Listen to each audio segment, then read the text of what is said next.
Well,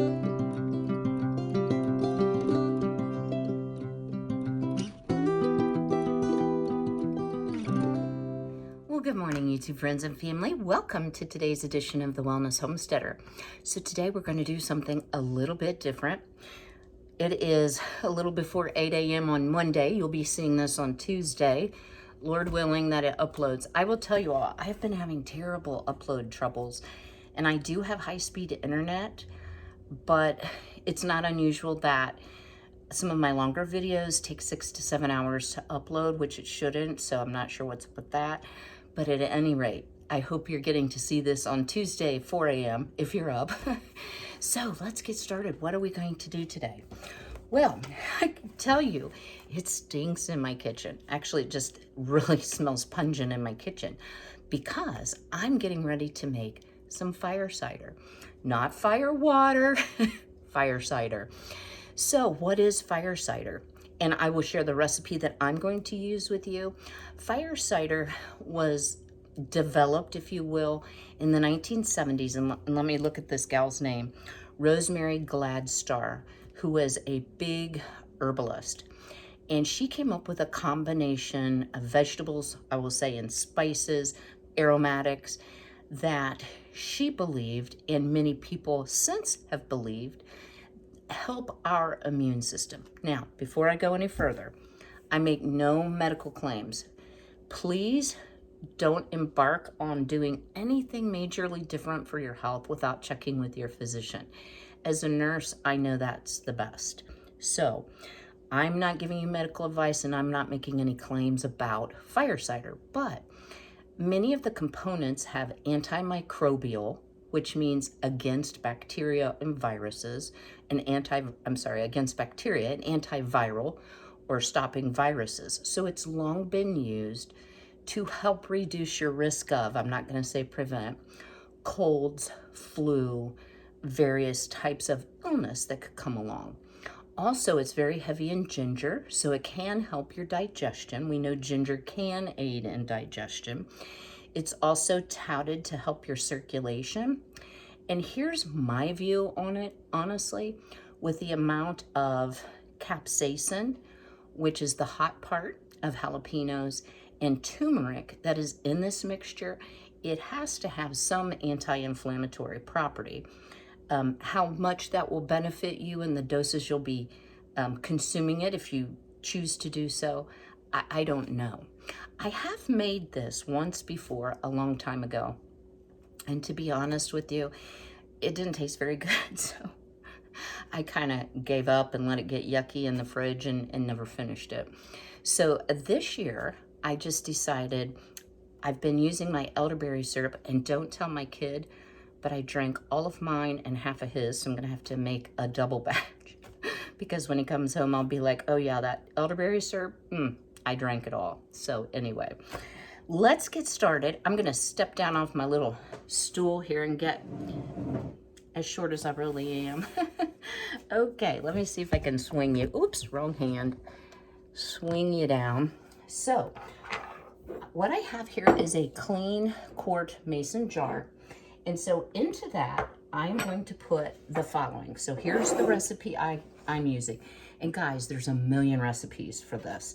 So, you know what? Let me grab a funnel because I know myself. So 1 medium onion. And this was actually a Vidalia onion. And guys, I cried and my nose ran and everything else. So it is a strong Vidalia onion. So you want to put that in the jar. And I just peeled it and put it in, coarsely chopped it. I wasn't too particular because you're not going to eat any of the stuff, or I'm not going to eat any of the stuff that goes into it. Okay, then I have, it calls for 2 jalapenos. I actually harvested, and this is all, not all, some of this is from my garden. I harvested 3 small jalapenos yesterday. Let me wash my hands because I touched jalapeno and I know what will happen. Okay. And then also from my garden is 10 cloves of garlic, and I first smashed them, then chopped them. So, it does not smell like breakfast in here. Let me just say that. It should smell like bacon and eggs and biscuits and gravy and sausage, waffles, and fruit. But no, it smells like garlic, onion, and jalapeno in here. Ooh, I just about lost my lemon juice. Now to this, we are going to add, I zested 1 lemon, squeezed all the juice out. So we're gonna add that. Super simple. And it calls for 1/2 cup of freshly ground ginger. Ooh.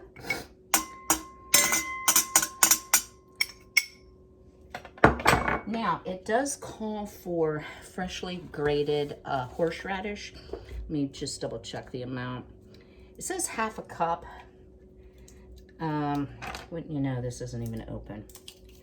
I do not have fresh horseradish, so I am going to, if I can ever get the lid off.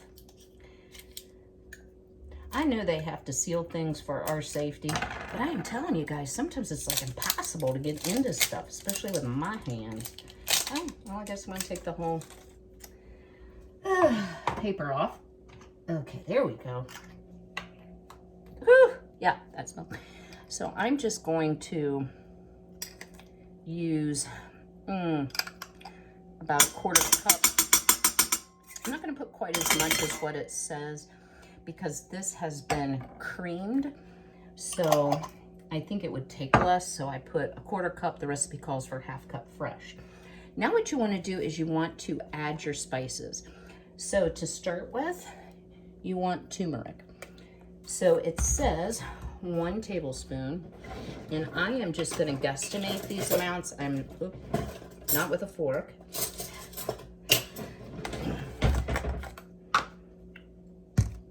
I honestly think I could probably at least hit the hole. With the spices, we'll find out. So I'm going to be generous on the turmeric because for me, with my psoriatic arthritis and lupus, turmeric has definitely been a helper on my inflammation. Next is 2 tablespoons of dried rosemary.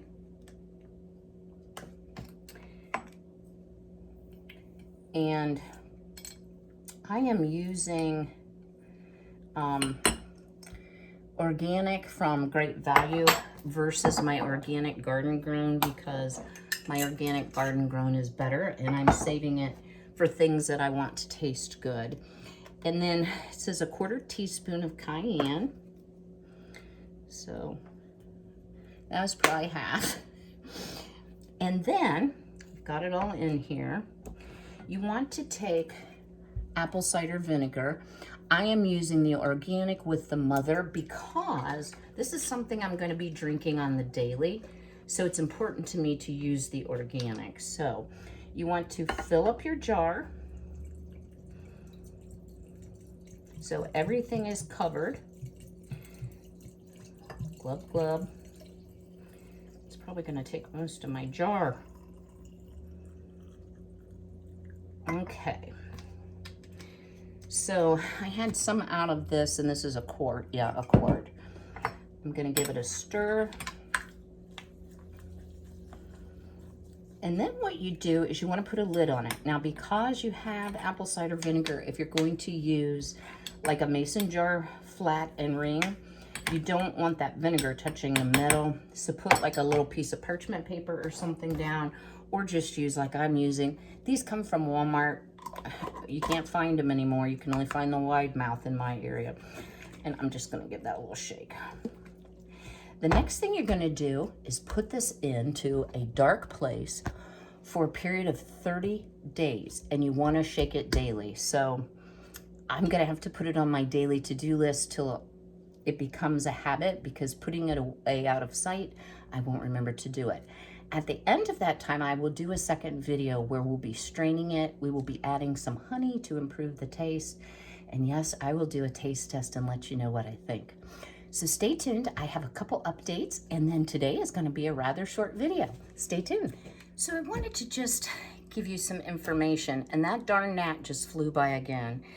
I pick a lot of garden produce, and I end up with, you know, like a basket of tomatoes, etc., that I'm still harvesting out of the garden, and I think that's where those little gnats come from. Sorry, got distracted. So there has been a lot of information on many of the homesteading channels about not talking about certain topics that happen to be going on in our world right now, that the powers that be are banning channels, taking down channels permanently, penalizing channels, etc., for their views. My channel has never been a platform about government, politics, the V, etc. And that's not going to change. I firmly believe that we should all be as prepared as we can for what is going to happen come winter. And by winter, guys, I never really explained this in my Prepping 101 video. Winter can be a lot of things. It's not necessarily a season. It could be a job interruption. It could be a health crisis. It could be a change in your family dynamics. Maybe you're taking on an aging parent to feed and house or support in some way. So it's always good to be prepared for whatever your winter might bring. So I'm not going to stop bringing content on preparing for winter. I just don't want, nor do I want any comments about politics, your view of what's going on in the world, because this is not the platform for it. I encourage you to be alert, to be aware, do your own research. Okay, enough said about that. So I want to share with you my first kombucha. And my son used to make it for us all the time, but I haven't had it since he wasn't helping me anymore. It's probably been like 3 years now. So I made my first batch and I decided to double ferment it. So you ferment your batch of kombucha, then you can add fruit, which I used my organic blueberries and honey that I had canned. Then it goes in for a second ferment for 4 days. Now I've already been sipping on this, so I've let off the carbonation, but it's lightly carbonated. It is absolutely delicious, guys. So it definitely, I'm not a huge carbonation freak. It definitely tastes bubbly and carbonated, very lightly sweet, lots of blueberry punch. So I wish I would have done more blueberries and honey syrup this year, but I did not. So I think that ship has pretty much sailed locally at any rate. So that is a note to self for next year. I do have a lot of frozen blueberries, so we'll be able to at least use those in my going forward ferment. I love blueberry flavor. Not a big eater of fruit at all. So this is the way I'm going to be getting my fruit. I've also been working on my freezers. So I did get my upright freezer. I was able to empty my chest freezer into the upright. Got a few surprises. Not spoiled food, just food I forgot about, which I think is kind of the downfall for me of a chest freezer. My freezer's small. So I now have 2 turkeys. I still have 10 pounds of chicken legs. So I need to make some bone broth out of that. I'm not a fan of turkey, guys. If you have any suggestions for me of way to love turkey more, let me know. Leave me a comment below because I don't want to let those go to waste. I will save one for Thanksgiving, but the other one really probably needs to be cooked because I think it's been in there 2 years. And I think it's still good. It's at least good for bone broth, if nothing else. And they're very small turkeys. So I put everything into my new freezer once it chilled. Then I had to clean out my old freezer, defrost it, drain it, and then now I'm ready to do my organization. So I will bring you that video a little bit later. I'm not quite ready to do so. And then also, I want to encourage you all. You know, this summer it was really difficult. If you like raised garden beds and you don't have the ability to build them, that'd be me. They were so expensive, so expensive. And I'd had 2 8x4 galvanized metal beds, and I can leave a link to them in the description box below. I'd had them in my cart, save for later, forever. And I just could not see spending $110 each for them. And I got an alert Now they've already gone up, guys, but I got an alert. They were $52.99. I did purchase 2. I put one together yesterday. I have my weed barrier down, and then my yard service is going to bring me topsoil, garden soil, whatever, to fill them up with. So I've got the second one here getting ready to do that. So just because gardening season is over, don't forget to start preparing for next year, because my garden, I'm outgrowing the space that I have for my garden, and you've all seen it. It's small. I have 6 4x4 beds. So this half again as much, almost, gave me more planting space. And I have other areas in my yard I could use as well for vining things, etc. So don't forget to think about spring, because it will come. If it ever cools down in Ohio, guys, our normal first frost date is October 17th. We are going to be in the 80s all week this week until the weekend. Cold front is supposed to move through, and then next week we are supposed to be seasonable with highs in the 60s, lows in the 40s. So just because we're having a little bit of Indian summer, I know it's still coming. So I hope you've enjoyed today's content. I know it was a little bit short. I try to bring some short, some long, because I tend to be wordy and they get really long and they take hours to upload. So I will be seeing you on Thursday with something new and exciting, so I hope you'll stay tuned. If you've enjoyed the video, please give me a thumbs up and drop me a comment below. Don't forget, I need turkey stuff. And I will see you on Thursday. Be healthy, be well, be blessed. Take care.